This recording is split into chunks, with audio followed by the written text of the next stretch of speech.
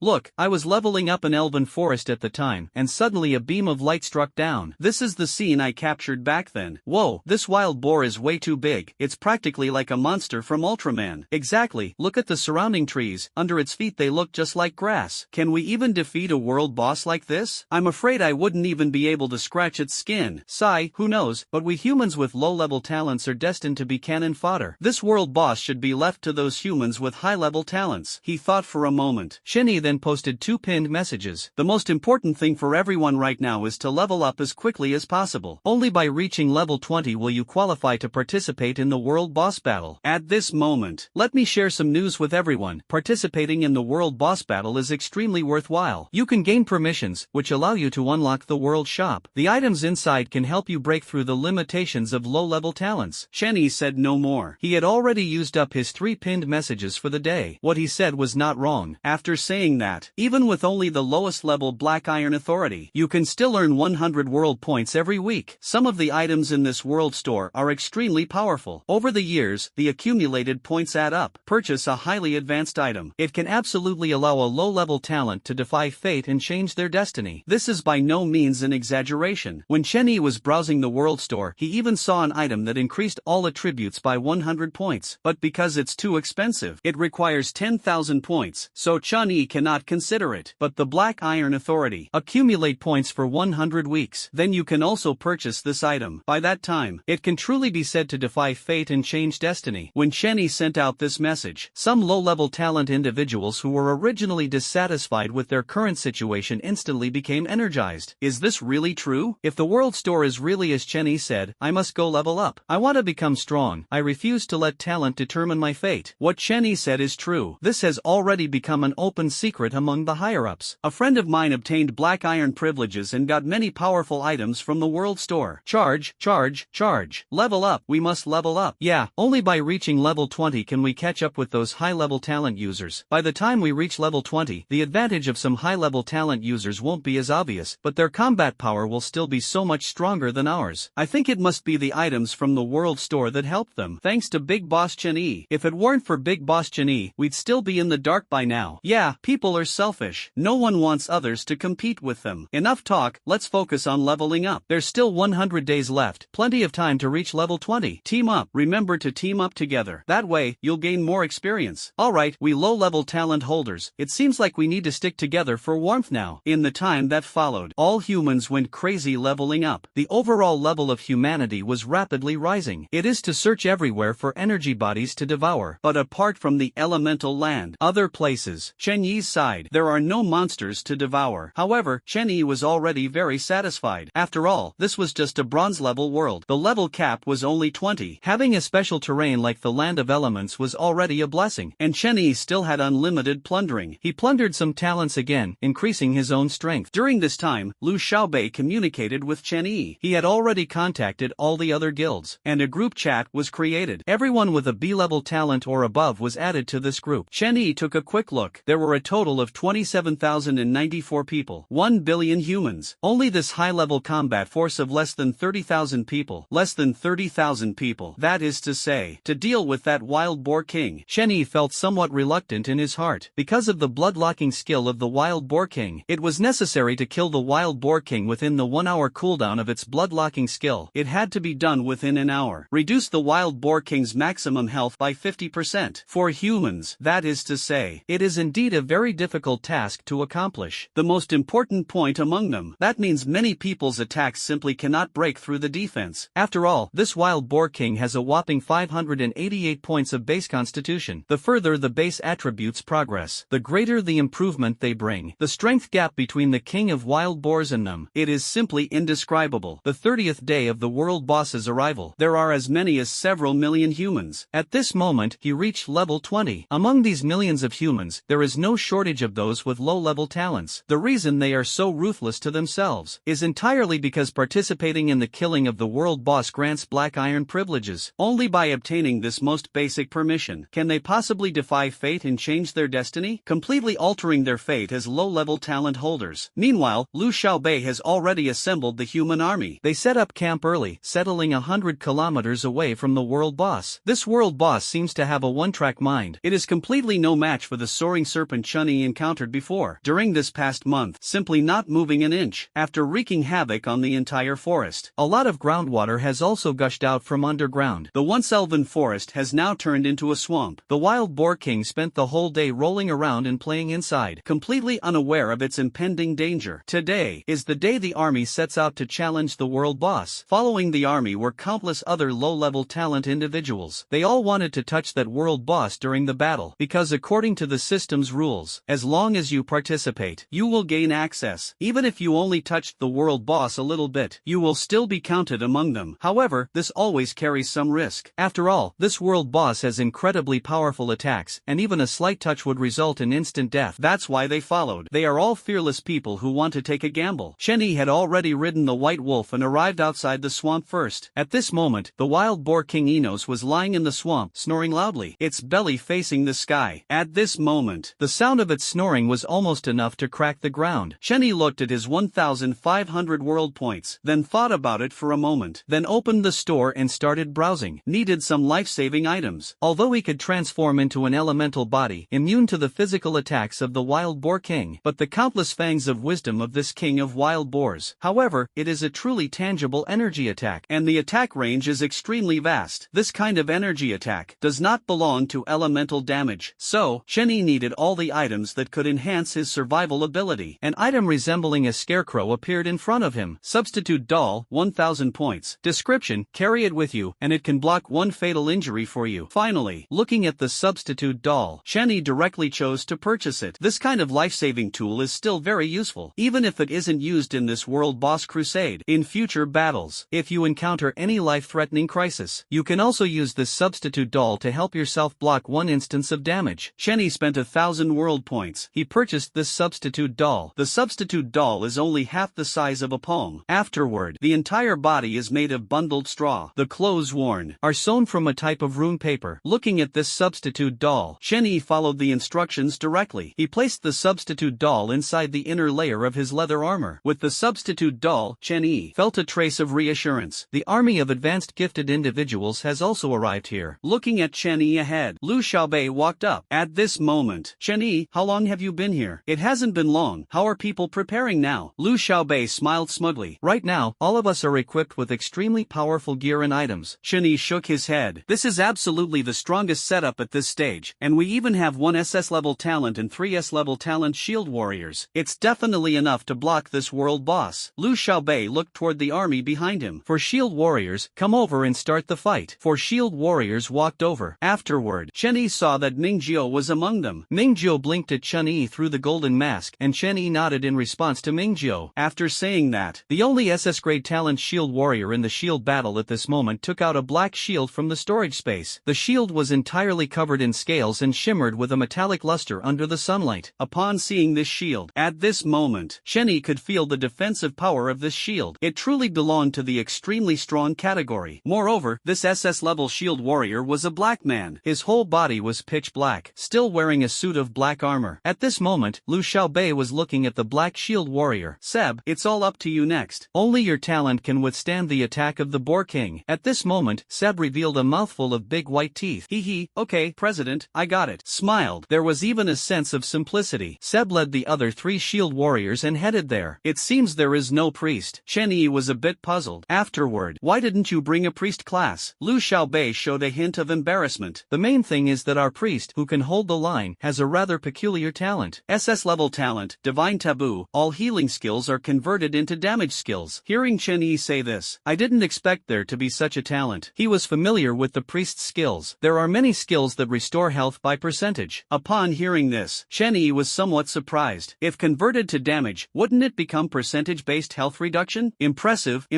Wouldn't this priest be even stronger than other damage-dealing classes? Lu Xiaobei then said, the other priests aren't as strong, so I had them bring a large number of recovery scrolls, healing potions, and recovery potions. This ensures that they can recover immediately after getting injured. In this case, this is also not a bad approach. Moreover, healing scrolls can also be used on others. It's like a profession that can both tank and heal. Upon hearing this, Shen Yi nodded. A group of knights who have switched to the paladin profession, riding their mounts. They began casting blessings on the 4 shield warriors. At this moment, 4 shield warriors. At this moment, their bodies were radiating golden brilliance, as if deities bathed in the divine light of the sun. Seb had already arrived in front of the Boar King. A warrior's mocking roar. Seb unleashed a sound wave directly attacking the Boar King. At this moment, the Boar King roar was instantly awakened. The massive figure stood up directly from the ground. At this moment, looking at the tiny human in front of it, the King of Boars was furious. It stomped directly toward Seb. Mocking roar can generate a large amount of hatred from monsters toward oneself. Watching the charging Boar King, Seb directly raised his shield. He actually intended to withstand this kick head-on. The king of wild boars stomped down, but it only created a large pit in the ground, Seb holding the shield. Boom! In the next second, he directly used shield rebound, causing the king of wild boars to stumble. This Seb is really quite tough. Such a strong attack didn't seem to affect him much. Lu Xiaobei started commanding the army through the group chat. Seeing this scene, Chen Yi was somewhat surprised. Goodness gracious, all ranged classes launched the attack as soon as Lu Xiaobei finished speaking. At this moment, a large wave of attacks immediately fell upon the wild boar king. Flames, rocks, ice, arrows, all kinds of attacks in various forms were present. And at this moment, the king of wild boars, its massive body directly endured a large number of attacks. Meanwhile, Chen Yi's meteor shower of arrows also flew directly toward the body of the king of wild boars. Lu Xiaobei took out a gem resembling an eye. It flew into the air and was thrown toward the boar king. At the same time, right above the boar king's head. At this moment, a massive health bar appeared. After enduring a barrage of attacks just now, the boar king had only lost a tiny sliver of health. I didn't expect there to be such an item. He had never seen it in the world store. Perhaps it was this Lu Xiaobei. Seeing this, Chen Yi was somewhat surprised. Who saved a large number of humans? The reward obtained, perhaps. Lu Xiaobei returned to Chen Yi's side at this moment. This is a special item, Fiery Eyes, which can make the monster's health bar visible. But I went through so much effort to get this reward, and now using it on this wild boar king can be considered putting it to good use. Chen Yi nodded, and at this moment, the body of the wild boar king, after enduring so many attacks, suddenly emitted a red glow. Blood lock activated. At this moment, each attack that lands on the king of wild boars can deduct 1% of its current health. The health bar was depleting extremely quickly. Soon, the health bar was nearly empty, but the pressure on Seb's side also became extremely overwhelming. Because of this king of wild boars, in the blood-locking state, each time an attack is received, the damage increases by 1%. Those attacks just now, afraid there might be thousands of strikes. Lu Xiaobei noticed Seb's awkwardness at this moment, immediately ordered the others to stop attacking. But at this moment, here at Seb, the wild boar king's attacks were dozens of times stronger than before. Looking at the wild boar king with its health bar almost depleted, Chen Yi was speechless. This blood-locking skill is just too unfair. Want to defeat this wild boar king? You must reduce 50% of its health within the 1 hour after its blood-locking skill disappears. But this is easier said than done. Such a powerful attack just now. Before the blood-locking skill was activated, they had only managed to reduce the wild boar king's health by less than 0.1%. Lu Xiaobei also noticed the strength of the wild boar king. He then said to Chen Yi, "Next, I will hand over command to my vice president Lu Tianming. Just follow his instructions directly." Upon hearing that Lu Tianming had become Lu Xiaobei's vice president, Chen Yi couldn't help but feel a bit surprised. Unexpected, indeed. Lu Tianming directly became the vice president of the First Human Guild. This was truly a meteoric rise. Could it be that Lu Tianming and Lu Xiaobei are relatives? Chen Yi shook his head. Then he stopped thinking about these things. At this moment, Lu Xiaobei had already flown in front of the wild boar king. He directly cast a layer of rock shield on Seb, who was struggling to resist the wild boar king's attacks. The rock shield appears as a transparent circular crystal.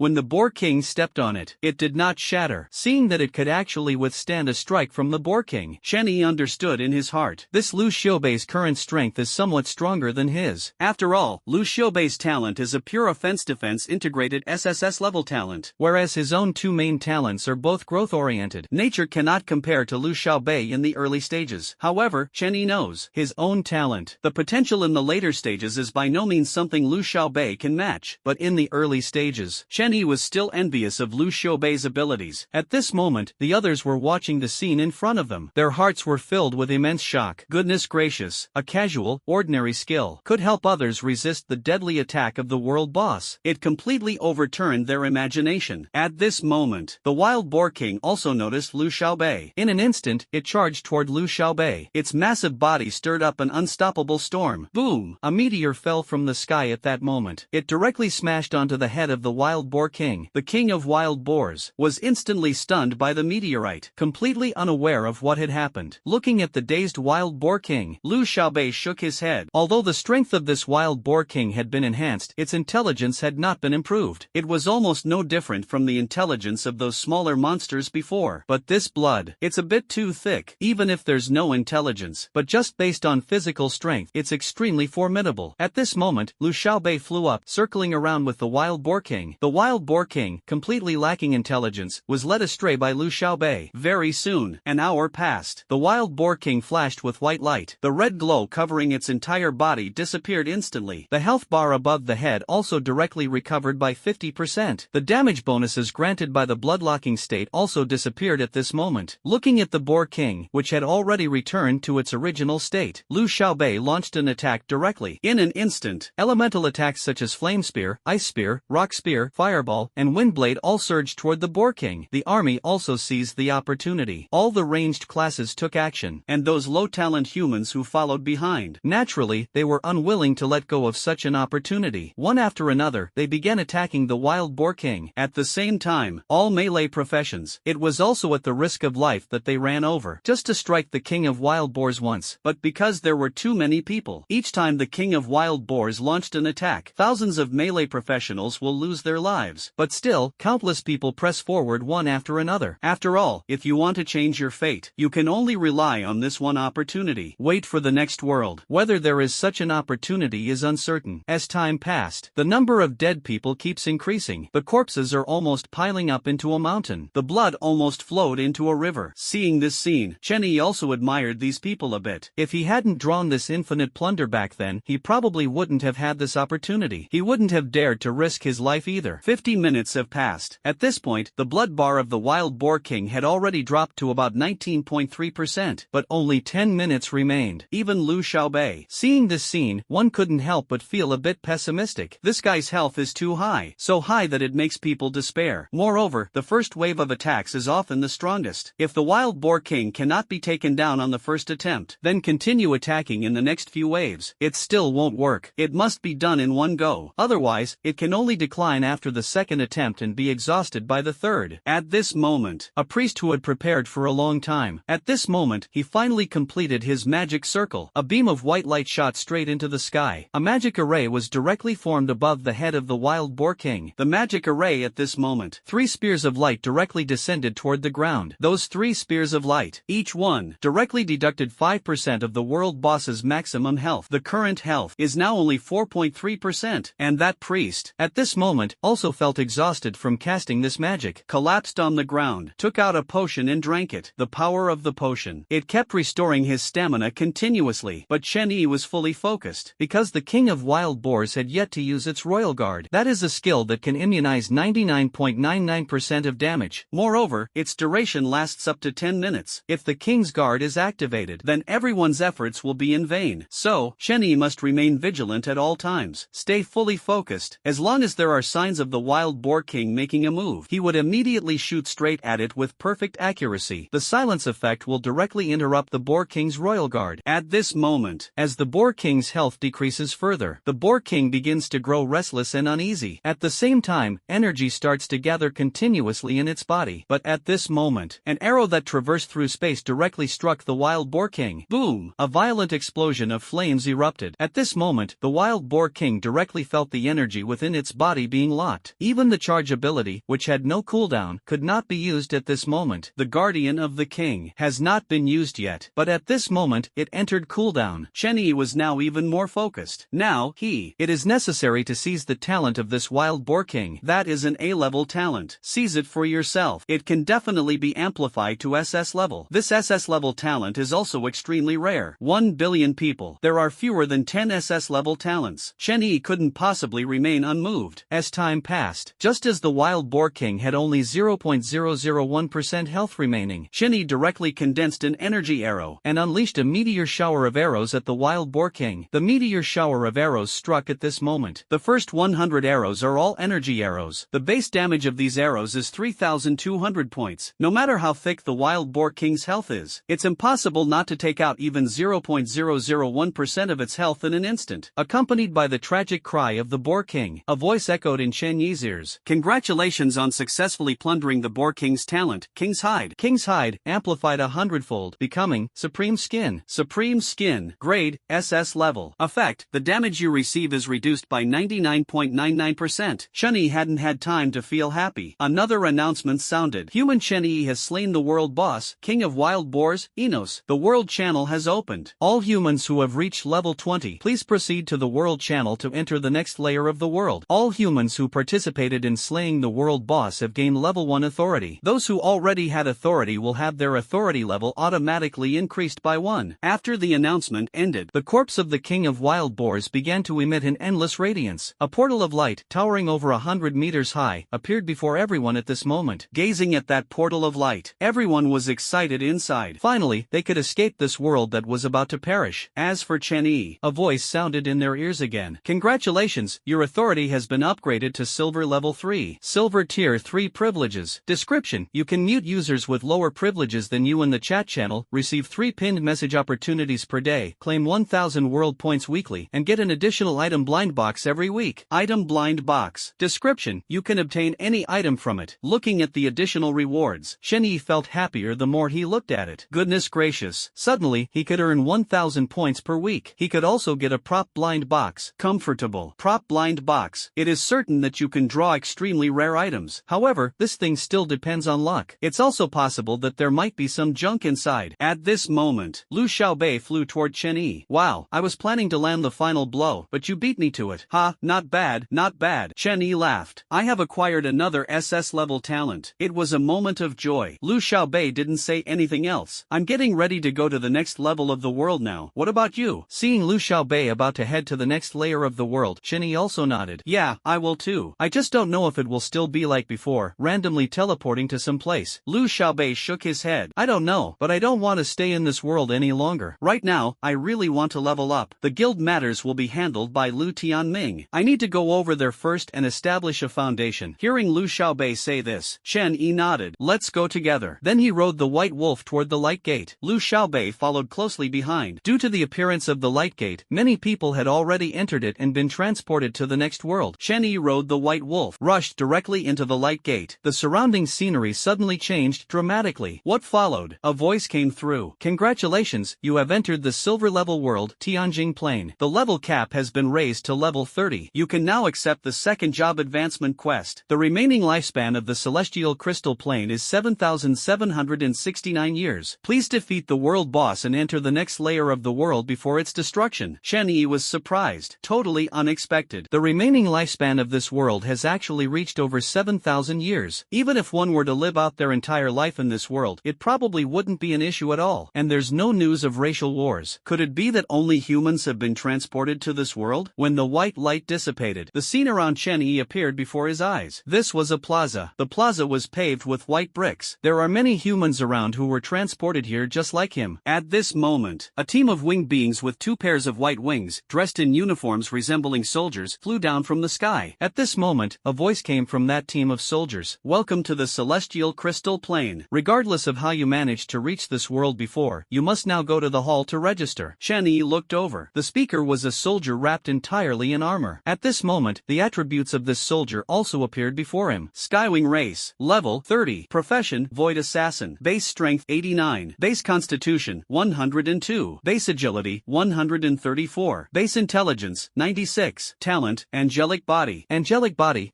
all skill power is increased by 5 times, all skill cooldowns are reduced by 50%, all attribute growth is increased by 1 point, and it grants the ability to fly. Skills, Sky Piercer, Angelic Armament, Void Walk, Vanish. Introduction: the Skywing race possesses the bloodline of angels and is born with great power. Chen Yi looked at the other winged soldiers. Totally unexpected. It turned out that all the winged soldiers had this angelic body talent. The only difference lies in their basic attributes and professional skills. Chen Yi shook his head. Goodness gracious, is the water in this silver level world really this deep? Even an ordinary soldier has such strong abilities. If we say, every member of the winged race possesses this angelic physique as a natural gift, which means every one of them is this powerful. What if there were even more of them? The human race is like a little brother in front of them. And at this moment, the leading winged being looked at the humans with some curiosity. Why can't I see the talents of these humans? Also, the number of these humans seems a bit too large. In previous years, other races never had this many. Afterward, the winged being landed on the ground. Let me ask, what is the innate talent of you humans? Why can't I see it? Looking at the winged being, one of the humans replied, we humans don't have innate talents. When we first descended, the system gave us a chance to draw a talent. Upon hearing this, the winged person was extremely surprised. He never expected it. There's actually such a thing. Doesn't this mean that the humans on the other side could potentially acquire any kind of talent? Then, those supreme talents, are they not gone? The more the winged man thought about about it, the more alarmed he became. But he didn't do anything. Instead, he pointed everyone toward a massive building in front of the square. This is the City of Angels, ruled by our winged tribe. Newcomer races need to register over there, and then you must search for new locations in this world to build your city. There are already over 2,000 races that have arrived in this world. Your other kindred should have been dispersed to the reception squares of other cities. Remember, when building your city, you must construct a reception square to welcome races from other worlds. This will benefit your race. Seeing the winged tribe say this, a member of the human tribe couldn't hold back, then asked, "Why are you so good to us? You should know that in the previous world, we were involved in a racial war." Seeing this person's question, the winged captain smiled. "We are also a race that has experienced racial wars. 270 years ago, after we completely exterminated the vampire race in the previous world, we gained permission to enter this world. But the rules of this world are different from those of the previous one. If races help each other, they can receive many rare rewards." Seeing that the winged race arrived here 270 years ago, everyone couldn't help but feel a bit chilled in their hearts. Some people murmured to themselves, could it be that after all these years, the world boss still hasn't been defeated? The winged individual heard this and gave a helpless, bitter smile. "The world boss, we've basically given up. Perhaps after accumulating power for another few thousand years, we might be able to defeat that world boss." Looking at the wry smile on the winged person's face in front of them, everyone guessed that the world boss must be incredibly powerful. Otherwise, how could so many races fail to defeat it? Looking at everyone's expressions, the winged captain kindly reminded them again, "Remember, be careful of the monsters in the wild. You must know, the monsters out here are nothing like those in your previous world." Saying this, the gaze of the winged captain involuntarily revealed a trace of fear. That could really cost a lot of lives. Chenny silently observed everything in front of him. He kept calculating in his mind, if I were to stop myself in this world, that would be absolutely impossible. Moreover, I have such a powerful talent. As long as I plunder enough talent, then the world boss will definitely not be very difficult. At this moment, the crowd had already started moving forward. Now they were going to register with the winged people, and then they would be allowed out of the city. Recalling the words of the winged people captain earlier, the monsters in the wild are very dangerous. This made many people feel uneasy. After all, considering the strength of this winged captain, he still said such words. That means the monsters outside the city are truly terrifying. As for Chen Yi, he was walking while checking his job transfer task. Light Archer can advance to Shadow Dancer and Windwalker. After advancing to Shadow Dancer, Chen Yi will gain certain melee abilities, can use daggers and bows, and has damage bonuses. It can be said, the Shadow Dancer is a combination of an archer and an assassin. The Windrunner is all about flying kites, with a skill that can save lives and boost speed. The Windrunner can also be considered an enhanced version of the Light Archer. Now, he has gained permanent invisibility, a supreme skin, and immovability like a mountain. His survival ability has long been top-notch among the top. Even if it means being a tank to take on monsters, there's no fear. He thought for a moment. In the end, he chose the task to switch to the Shadow Dancer class. Right now, he lacks close combat abilities. This Shadow Dancer can better make up for his shortcomings. Afterward, a voice came through. Congratulations, you have successfully received the Shadow Dancer class change quest. Please complete it within 7 days, or it will be considered forfeited. Shadow Dancer class change quest. Quest description: kill one elite level monster in close combat. Introduction: Shadow Dancer possesses both melee and ranged attacks, making it a profession without obvious weaknesses. Quest rewards: Shadow Dancer job change scroll, skills bow mastery, dagger mastery. Bow mastery: when using a bow, weapon attack power increases by 30% and shooting speed increases by 45%. Dagger mastery: when using a dagger, weapon attack power increases by 50% and attacking enemies from behind will deal triple damage. Chen Yi looked at the rewards. There was some longing in his heart. The mastery of archery and dagger were both skills he hoped to acquire, especially the dagger mastery. Having permanent invisibility, attacking enemies from behind is just too easy. Then I would truly become an assassin. Who else could evade my attacks? Even if it's discovered, so what? 75% damage reduction from earth defense and 99.99% damage reduction from the supreme skin. Combine the two. That's 99.9975% damage reduction. All damage received will be reduced to 0.0025%. Then pair it with some defensive equipment. Such minimal damage. Chen Yi felt that no one could kill him. At this moment, the crowds also gathered in that hall. After Chen Yi went in, the first impression was that the hall was extremely large. It covered an area of tens of thousands of square meters. So many people pouring in, yet it doesn't feel crowded. And at the back of the hall is the city gate leading to the wilderness. Every human who completes registration will head directly to the wilderness to fend for themselves. And the so-called rank is just to count the number of people people. When it was Chen Yi's turn, more than 4,000 humans had already walked out of the city gates. After the registration was completed, Chen Yi went to the wilderness. Looking back, the angel city of the winged people is entirely surrounded by walls over 100 meters high. It looks extremely majestic. At the same time, Chen Yi used supervision. At a distance of 5 kilometers from this city of angels, he saw many menacing monsters. Those monsters had bizarre shapes. The original appearance of the animals has already been lost. At this moment, no one dared to come over. It seemed they were afraid of the city of angels. Chen Yi felt a sinking feeling in his heart upon seeing this. Perhaps these monsters are specifically here to wait for these humans, serving as today's grand feast. Chen Yi, who understood this truth, then remotely pulled up the attribute panel of one of the monsters. One-eyed beast. Level 26. Base strength 77. Base constitution 82.6. Base agility 43.2. Base intelligence 99. Talent one-eyed. One-eyed D. The eye has the ability to unleash various skills, with a 50% power boost. Skill Fell Beam. Introduction. Polluted by the aura of fell energy, mutated from ordinary animals. When Chen Yi saw the basic attributes of this monster, he couldn't help but feel incredibly surprised. The basic attributes are actually higher than his. Goodness gracious, no wonder that winged soldier was so afraid earlier. Even a random monster has such high basic attributes. Thousands upon thousands are charging over. Even with such a high damage reduction, he would probably still kick the bucket. At this moment, the people around did not have supervision, so they did not notice the danger coming from afar. Upon seeing this scene, Chen Yi directly shouted in the world channel and posted a pinned message. Everyone, pay attention, the monsters are ferocious. Be extremely careful and do not leave the vicinity of the city where you were born. After Chen Yi sent out the message, suddenly caused quite a stir. Is it really like this? Even Chen Yi, the big shot, thinks the monsters are powerful. Wow, this world is so dangerous. We entered a city full of boar people, and they are so fierce. We entered a city of rabbit people, and these rabbit people are so cute. Ha, I can't help but want to rub their ears. Hee, we've arrived at the cat people's city. The cat people are even cuter. What are you talking about upstairs? Shouldn't we be discussing how to deal with these monsters right now? Exactly, even the big shots think these monsters are strong. Killing us is like squashing little chicks. I saw it. Those monsters surrounded us as soon as we left the city. Yeah, I saw it too. Those monsters are completely different from the ones we saw in our previous world. Each one looks so ugly. The attributes of these monsters are practically equivalent to some of the bosses in our previous world. And there are so many of them. How are we supposed to fight them? No wonder the races in those cities keep emphasizing the need for us to build strongholds. If we can't establish strongholds, we'll probably be harassed by these monsters day and night. That's right. Everyone, remember to ask those races for maps of the areas near you to light up the map. If there are any nearby, make sure to gather together. After all, there's strength in numbers. Can we still ask for maps? I didn't even know about this. Our human race is never short of smart people. I didn't even think we could ask those races for maps. I got it. I'm lighting up our area right now. Me too, I'm starting to light it up as well. As one after another, chat logs with map coordinates appeared. The areas on the world map were continuously unlocking the fog. Chen Yi also saw the chat logs on his side. Then he opened the map. Where are they located now? I want to take a look. The map is opened. Chen Yi discovered that the place they were in was called the Screaming Plains. In the Screaming Plains, there is only one city, the City of Angels. To the east lies the Silver Vein Mine, to the south is the Lava Rift, to the west is the Twilight Forest, and to the north is the Desolate Beach. However, Chen Yi was somewhat disappointed. There were no other cities nearby. But this also indirectly reflects the strength of this City of Angels. Just by themselves, they can intimidate all the monsters. In the chat channel, a pinned message popped up. Attention everyone, this world has city construction orders. Only with a city construction order can you build a city. If anyone has world points, you can go to the world shop. They have them there. The world channel began a heated discussion. After a while, I went to check. That city building order requires 500 points. I only have 100 points. Can't afford it. Yeah, it's really expensive. Those big shots, can you go buy it? After all, we don't have high enough permissions to afford it. Yeah, this city building order might have some unknown benefits after being used, right? Just buy it. Chen Yi looked at the chat channel messages. His heart stirred. Then he turned to the world shop. The world shop has refreshed with many items that had not been seen before. At this moment, Chen Yi felt it was probably because his world level had increased. That's why such changes occurred. At this moment, the city construction order also appeared at the top of the shelf. City construction order, 500 points. Description: after use, a level 1 city can be constructed at the selected location. Right now, he happens to have 500 points left. In 3 days, his 1000 points will be credited. If I don't go and buy it myself, I'm afraid many people will die. Thinking of this, Shenny directly chose to purchase it, riding on the white wolf. At this moment, Shenny directly walked toward the other side of the screaming plain. There, Shenny looked at the map markings. The surrounding terrain is flat, making it very suitable for building a city on it. Moreover, it is only 50 kilometers away from this angel city. Just as the white wolf started running, a dense swarm of monsters immediately began running along with the white wolf. They all wanted to devour Shenny and the white wolf, but the white wolf was too fast. These monsters simply couldn't catch up. When they arrived at the plain, Shenny observed the terrain. Then he issued the city construction order at the flattest spot. Walls appeared out of thin air. Boom! Perfectly square. A city covering an area of 10 square kilometers was established at this moment. However, the city currently only has 4 gates and city walls. Inside, it is completely desolate with nothing at all. Moreover, the city walls are only 5 meters high. It can't even compare to the hundreds of meters of city walls in the City of Angels. At this moment, a voice sounded in Chun Yi's ear. Please name your city. Shen Yi thought for a moment, then said, let's call it Peerless City. The naming of the city Peerless City is complete. An announcement spread across the entire human race at this moment. The first human city, Peerless City, has been established on the Screaming Plains. As a special reward, city level +1. After the announcement, a strange change appeared in the city. The city walls rose 5 meters out of thin air and became thicker. The city gates also became taller and grander. 10-meter-high thick stone city walls, making this city barely have the rudimentary appearance of a city. On Chen Yi's system panel, at this moment, a new option for city construction also appeared. Chen Yi clicked in. He found that there were many city buildings waiting to be constructed. The basic infrastructure included a moat, city gate tower, streets, residential houses, sewers, a reception square, and so on. The defensive facilities included turrets, arrow towers, flame towers, ice towers, mage towers, watchtowers, and so on. The materials required for construction are all resident points. For example, the moat. The points needed for construction are 10,000 resident points. The ways for residents to earn points are through completing various activities, leveling up, and slaying monsters within the city. Shinny then posted another pinned message. Seeing this, all humans on the Screaming Plains can now come directly to Wushuang City to seek shelter. The message was sent out. It immediately sparked countless discussions. Shenny, the big shot, has built a city. I'm so envious of the humans on the Screaming Plains. With Chun Yi's protection, their safety is absolutely guaranteed. Big shot's on our side. What are you still hesitating for? Hurry up and build cities. The future of humanity depends entirely on you. Yes, I feel like there are monsters all around us now, and those monsters are staring at us. As soon as we step out of the city walls, I'm afraid we'll be killed. I've asked those races, and there are only 3 hours left until nightfall. Once it gets dark, even staying near the city walls won't work. Those monsters will rush over to attack us. We must build a city of our own. Announcements came one after another, and at this moment, human Lu Xiaobei has established the City of Elements, in the wild grasslands. Human Seb built the City of Steel, in the Crimson Valley. Human Mingjiu built the